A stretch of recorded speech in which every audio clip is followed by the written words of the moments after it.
আরজিকর কাণ্ডের ছায়া এবার দক্ষিণ দিনাজপুরে ১৩ বছরের নাবালিকাকে ধর্ষণ করে খুনের চেষ্টা দুষ্কৃতীদের বিরুদ্ধে। ঘটনায় রীতিমতো চাঞ্চল্য ছড়িয়েছে জেলা জুড়ে। ঘটনা তদন্ত শুরু করেছে পুলিশ। একটা জ্বালালাম, জ্বালিয়ে লোকটা বের হয়ে গেল। ওই ছেলেটা বের হয়ে তার দু হাতে ধরে চুলটা আমাকে একদম মাটিতে লেপটে পড়ে দিল। কি ধর্ষণ করবার পরে মেরে ফেলার চেষ্টা করা হয়েছে?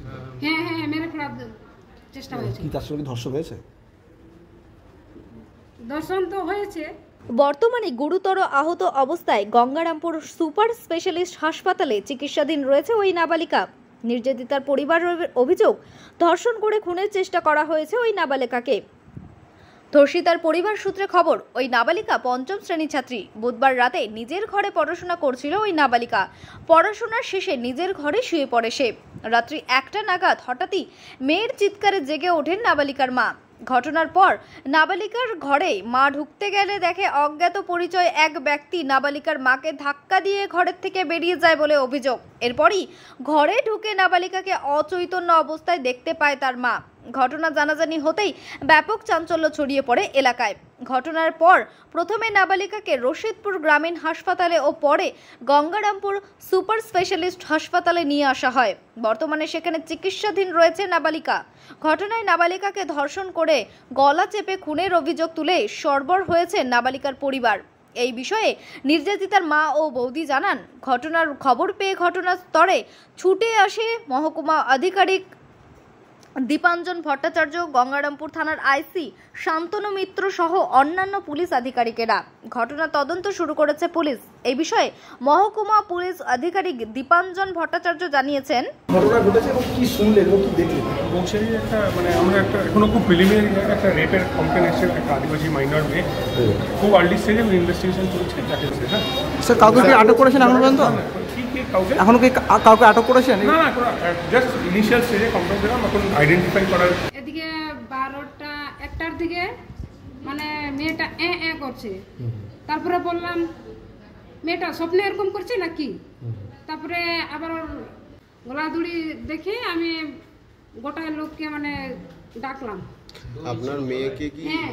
হ্যাঁ, দুড়ি ছিল। বললাম আপনার মেয়েকে কি ধর্ষণ করবার পরে মেরে ফেলার চেষ্টা করা হয়েছে? হ্যাঁ হ্যাঁ, মেরে ফেলার চেষ্টা হয়েছে। কি তার সঙ্গে ধর্ষণ হয়েছে? দর্শন তো হয়েছে। কত বছর বয়স আপনার মেয়ে? ১৩। আচ্ছা, বললাম যে স্কুলে পড়ে? হ্যাঁ, স্কুলে পড়ে, গাঙ্গরিয়া সিংহাবাদ।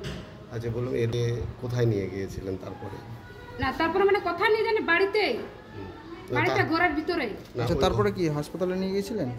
হ্যাঁ, তারপরে নিয়ে আসলাম ইয়াতে, থানায় নিয়ে গেলাম। থানা থেকে বললো, একটা দিদি বললো কি এখন কি ঘটনা ঘটেছিল, ওর মা তো বলছিল ছেলে ঢুকছিল।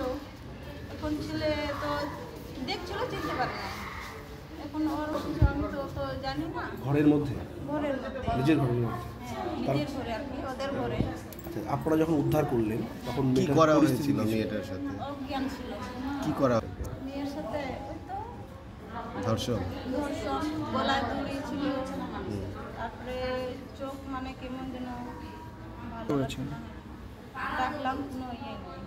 তারপরে কি করলেন আপনারা? তারপরে আবার গাড়ি ঠিক করলাম, চলো নিয়ে যাবো হাসপাতালে। তারপরে একজন তো না, তারপরে সবাইকে গ্রামে ডাকলো ওর মাকে।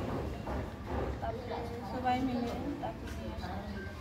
কি হয়েছে মনে হয় আপনার বিশেষত? এই ঘটনাটা একজন বা অনেকজন মিলে করেছে বলে আপনাদের কি মনে হচ্ছে? একজন কেউ বা? ওর মা তো বলছে এখন একজনই, একজন দেখছিল একজন। আপনাদের কি প্রাথমিকভাবে মনে হচ্ছে যে ধর্ষণ করবার পরে তাকে মেরে ফেলার চেষ্টা করা হয়েছে? হ্যাঁ, মেয়েরা মরে যেত মনে হয়, আর একটু না দেখলে মেয়েটা মরে যেত। মেয়েটাকে ঘরে একাই ছিল? একটা ঘরে একাই ছিল? হ্যাঁ, একটা ঘরে একাই ছিল। ঠিক আছে, আপনার নাম কি দিদি? আলবেনা টুডু। নাম টাম দেখানো হবে না, অসুবিধা নেই।